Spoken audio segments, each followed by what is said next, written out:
क्या हुआ जब अचानक से अयोध्या राम मंदिर में प्रकट हुई शूर्पणखा? क्या शूर्पणखा आज भी जिंदा है? शूर्पणखा के बदले की आग में ही पूरा रामायण हुआ, लेकिन क्या उसका बदला आज भी पूरा नहीं हुआ है? अयोध्या राम मंदिर में रात्रि के समय दिखाई दी एक नकाबपोश महिला। आखिर क्या है इसके पीछे की सच्चाई? मजदूरों ने जो अपनी आंखों देखी बताई, सुनकर आपके पैरों तले जमीन के साथ जाएगी। आज की वीडियो में बड़े रहस्य से पर्दा उठेगा। वीडियो के साथ अंत तक बने रहे। सबसे पहले, अगर आप एक सच्चे सनातनी हैं और राम मंदिर बनने से प्रसन्न है, तो वीडियो को लाइक करके कमेंट बॉक्स में जय श्री राम जरूर लिखें। साथ ही कार सेवकों के लिए श्रद्धांजलि भी जरूर देवे, जिन्होंने हंसते हंसते राम मंदिर निर्माण के लिए अपने प्राण न्योछावर कर दिए। लेकिन अब राम मंदिर प्राण प्रतिष्ठा की तैयारी पूरी हो चुकी है। मंदिर प्रांगण सज चुका है, परिसर तैयार है, गर्भगृह प्रतीक्षा में है और 140 करोड़ भारतीयों की आंखें इस वक्त अयोध्या की ओर हैं। राहों में पलक बिछाए श्रद्धालु बस उस पल का इंतजार कर रहे हैं जब श्री राम विग्रह की प्राण प्रतिष्ठा होगी और फिर राम लल्ला के भव्य दर्शन होंगे। घड़ी नजदीक ही आ गई है, महज कुछ दिन और बचे हैं। प्राण प्रतिष्ठा के लिए 22 जनवरी 2024 की तारीख तय है और इस तय तारीख से पहले 16 जनवरी से इसके निमित्त अनुष्ठान शुरू होने जा रहे हैं। सीधे तौर पर करें कि अब लोगों के इंतजार का अंत हुआ है और राम लल्ला की प्राण प्रतिष्ठा की विधि शुरू हो रही है। इस कार्यक्रम पर पूरी दुनिया की नजर बनी हुई है। दुनिया भर में फैले हिंदू इस दिन का इंतजार कर रहे हैं। SMS मॉरिशस की सरकार ने एक अहम घोषणा करी है, जिसके तहत वहां 22 जनवरी को हिंदू आस्था वाले सभी अधिकारियों को 2 घंटे विशेष छुट्टी देने का ऐलान किया गया है। इस कदम का उद्देश्य उन्हें अयोध्या में रामलला की प्राण प्रतिष्ठा के अवसर पर होने वाले स्थानीय कार्यक्रमों में भाग लेने के लिए समय देना है। अब दोस्तों, वीडियो में बात करेंगे आज के महत्वपूर्ण गंभीर मुद्दे के बारे में। आखिर किस प्रकार अयोध्या राम मंदिर में प्रकट हुई शूर्पणखा? ये घटना है 14 जनवरी 2023 रात्रि 1 बजे की। उस दिन राम मंदिर के गर्भगृह का काम चल रहा था। पूरे दिन मजदूरी करने के पश्चात रात्रि में सभी मजदूर अपने अपने टेंट में विश्राम कर रहे थे। लेकिन तभी उन्हें किसी महिला के रोने की आवाज आने लगी। किसी भी मजदूर को समझ नहीं आ रहा था आखिर मंदिर परिसर के पास से रोने की आवाज किसकी आ रही है। इसके बाद डर कर सभी मजदूर हनुमान चालीसा का पाठ करने लगे। लेकिन उन्हें में से एक मजदूर, जिसका नाम राजेश था, वह हनुमान जी का परम भक्त था। राजेश रोजाना हनुमान मंदिर जाता था और राम मंदिर का निर्माण कार्य शुरू करता था। वो इस तरह किसी भी प्रकार के भय से मुक्त था। उसने राम मंदिर परिसर में जाकर यह देखने का प्रयास किया कि आखिर वह रोने की आवाज किस महिला की है, क्योंकि वह 3 साल से राम मंदिर में मजदूरी का कार्य कर रहा था। ऐसे में राम मंदिर का हर एक रास्ता, हर एक कोना वह अच्छी तरह से जानता था। आवाज का पीछे आप करते करते वह एक ऐसे कक्ष तक पहुंचा जहां पर उसे एक रोती हुई औरत दिखाई दी, लेकिन उसका मुंह नकाब से ढका हुआ था। राजेश ने उनसे पूछा, बहन जी, आपको आखिर क्या समस्या है? आप यहां कैसे पहुंचे और आप रो क्यों रहे हैं? तो अचानक से राजेश की नजर उसकी आंखों पर पड़ी, जो बहुत भयंकर लाल थी, मानो कई जन्मों की बदले की आग आज भी उसकी आंखों में ढढ़क रही हो। लेकिन सवाल यही उठ रहा था कि उसने नकाब क्यों धारण कर रखा था। अब राजेश को उसे महिला से खतरा प्रतीत हो रहा था, इसलिए उसने उस महिला से उसका नाम पूछा। तब उसने कोई जवाब नहीं दिया। तब राजेश ने अपने हाथ से उसके मुंह से नकाब हटा दिया। लेकिन उस औरत चेहरा देखकर उसके रोंगटे खड़े हो गए, क्योंकि उस औरत का चेहरा बुरी तरह से क्षतिग्रस्त था और उसके नाक कटी हुई थी। कुछ देर के लिए राजेश हैरतअंगेज रह गया। उसे बहुत बड़ा धक्का लगा। उसने अपने कदम पीछे कर लिए और दूसरे कक्ष में चला गया। और कुछ देर बाद जब वह फिर से उस कक्ष में उस महिला को देखने गया, तब वो वहां से गायब हो चुकी थी। इसके बाद राजेश हक्का बक्का रह गया। वह पुनः मजदूरों के टेंट में पहुंचा और सभी को सच्चाई बताई तो सब डर के मारे कांप रहे थे। लेकिन कुछ मजदूर हिम्मत करके पुनः राम मंदिर परिसर में पहुंचे, लेकिन कोना कोना देखने के पश्चात भी उन्हें वहां कोई महिला दिखाई नहीं दी। तब सभी लोग इसे राजेश का भ्रम समझ रहे थे, लेकिन सबके मन में एक संशय था, क्योंकि रोने की आवाज तो सभी को सुनाई दी थी। रामायण में सभी राक्षसों का वध हुआ था, लेकिन शूर्पणखा का वध नहीं हुआ था। लक्ष्मण ने उसकी नाक और कान काटकर छोड़ दिया गया था। वह कपड़े से अपने चेहरे को छुपाकर रहती थी। रावण के मर जाने के बाद वह अपने पति के साथ शुक्राचार्य के पास गई और जंगल में उनके आश्रम में रहने लगी। राक्षसों का वंश खत्म न हो, इसलिए शुक्राचार्य ने शिव जी की आराधना की।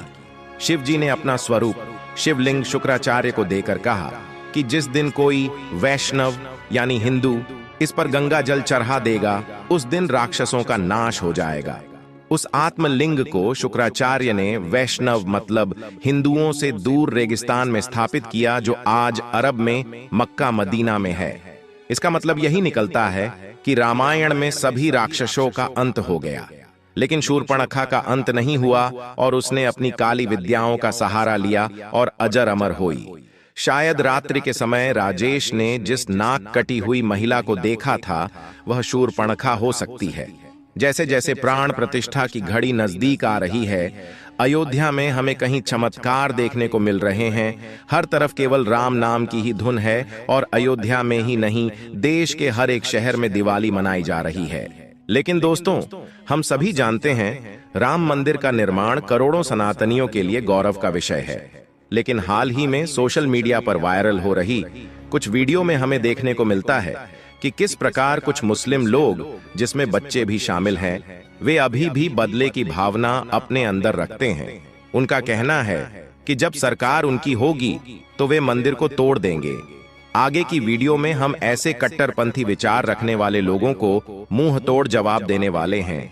आप भी वीडियो को अंत तक देखते रहिए, आपके मन का भय भी समाप्त हो जाएगा, क्योंकि राम मंदिर की सुरक्षा के लिए इजराइल जैसे अचूक डिफेंस सिस्टम का इस्तेमाल किया जा रहा है। हमास द्वारा जो हमले इजराइल पर किए गए थे, उसे आयरन डोम तकनीक के जरिए हवा में ही नेस्तनाबूद कर दिया गया था। कुछ इसी प्रकार की तकनीक वाली सिक्योरिटी मशीन मंदिर की सुरक्षा के लिए लगाई गई है। ये मशीन मंदिर के 4 किलोमीटर के दायरे में सिक्योरिटी डोम क्रिएट करेगा। इस दायरे में कोई भी ऑब्जेक्ट अगर आ रहा होगा तो उस ऑब्जेक्ट को यह तुरंत अपने कब्जे में ले लेगा। यह ऑब्जेक्ट कुछ भी हो सकता है। उन्होंने कहा कि इस इलाके में परिंदा भी अगर उड़ रहा होगा तो यह उसकी तस्वीर हमें बता देगा। कब्जे में लेने का मतलब यह है कि हवा में ही वह उसके डायरेक्शन को बदल देगा। प्राण प्रतिष्ठा के मौके को खास बनाने के लिए देश विदेश से अयोध्या के लिए उपहार भेजे जा रहे हैं।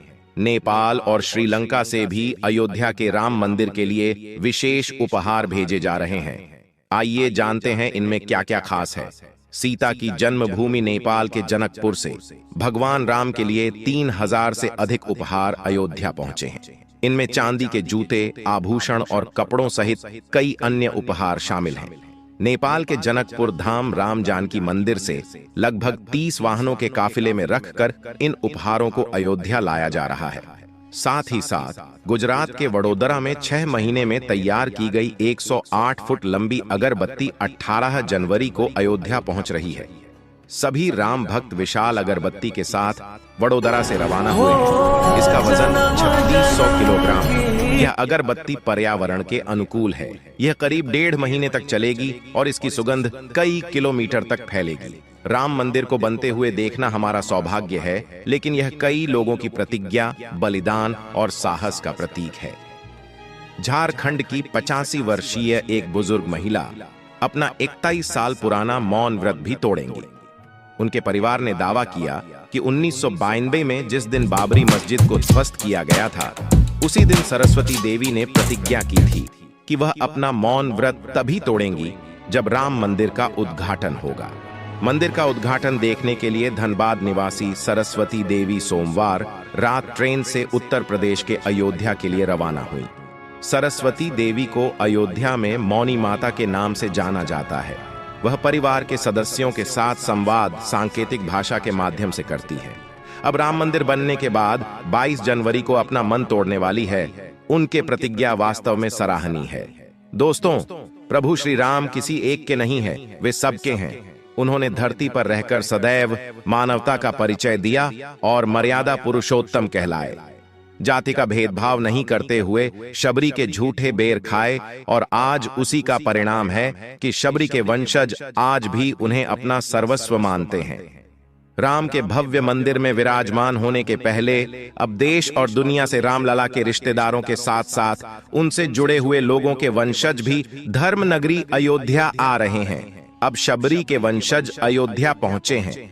उन्होंने भगवान राम को धनुष और बेर अर्पण किए हैं।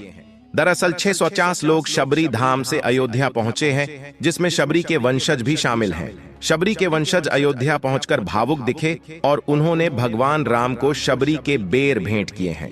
रामायण की बहुचर्चित कथा में भगवान राम को माता शबरी ने अपने झूठे बेर खिलाए थे। लिहाजा एक बार फिर भगवान के मंदिर में विराजमान होने से पहले भगवान के लिए शबरी के बेर आए हैं।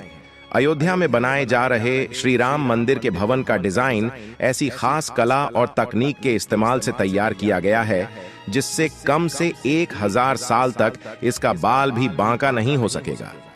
मंदिर के विशालकाय भवन की खासियत यह भी है कि इसमें कहीं भी सरिया नहीं लगा है। अब दोस्तों, हम जानेंगे कि प्रोजेक्ट सूर्य तिलक क्या है। प्रोजेक्ट सूर्य तिलक को भी CBRI ने अंजाम दिया है। इसके तहत मंदिर के भीतर विराजमान रामलला के मस्तक पर रामनवमी के दिन सूर्य की किरणें दोपहर 12:04 पर 20 सेकंड के लिए विराजमान रहेंगी। दरअसल मंदिर के ऊपर की मंजिल पर शीशा लगा है और इसी तरह फाउंडेशन में लगा है। ये सामने से आने वाली सूर्य की किरणों को बुनियाद के शीशे पर रिफ्लेक्ट करेगा और यहां से सूर्य की किरणें रामलला के मस्तक पर पड़ेंगी। इसके लिए गियर मैकेनिज्म का प्रयोग किया गया है। इसके जरिए रामनवमी को शीशे की दिशा को खास तरीके से फिक्स किया जाएगा। अयोध्या राम मंदिर का इतिहास वर्षों पुराना है। इस मंदिर की स्थापना भगवान राम के जन्म स्थान पर की गई है। अयोध्या राम मंदिर का इतिहास हिंदू ग्रंथ वेदों, भगवान राम की रामायण और पुराणों में भी मिलता है। यहां पर भगवान राम का बचपन बीता था। इस मंदिर को 16वीं शताब्दी में मुगल सम्राट बाबर द्वारा ध्वस्त कर दिया गया था और उस स्थान पर एक मस्जिद का निर्माण किया गया, जिसे बाबरी मस्जिद के नाम से जाना जाता है। सदियों बाद 1992 में हिंदू राष्ट्रवादियों द्वारा इस मस्जिद ध्वस्त कर दिया गया था, जिससे देश भर में व्यापक हिंसा और तनाव का माहौल पैदा हो गया था। अयोध्या विवाद हमेशा से विवादास्पद मुद्दा और लोगों के बीच में चर्चा का विषय रहा है, लेकिन 2019 में भारतीय सर्वोच्च न्यायालय द्वारा राम जन्मभूमि मंदिर के निर्माण के पक्ष में फैसला सुनाया गया। अर्थात जो भाग्य मंदिर आज अयोध्या में बंका हो, कहीं हजार कार सेवकों वह सच्चे सनातनियों के बलिदान का प्रमाण है। आप भी नीचे कमेंट बॉक्स में सभी कार सेवकों को एक श्रद्धांजलि जरूर दीजिएगा। और वीडियो पसंद आई हो, राम मंदिर बनने से आप प्रसन्न होते तो इस वीडियो को लाइक करें और हमेशा ऐसी सत्य चमत्कारिक घटनाएं देखने के लिए चैनल को सब्सक्राइब करके बेल आइकन को प्रेस कर ले। अभी के लिए आप सभी दर्शकों को हर हर महादेव।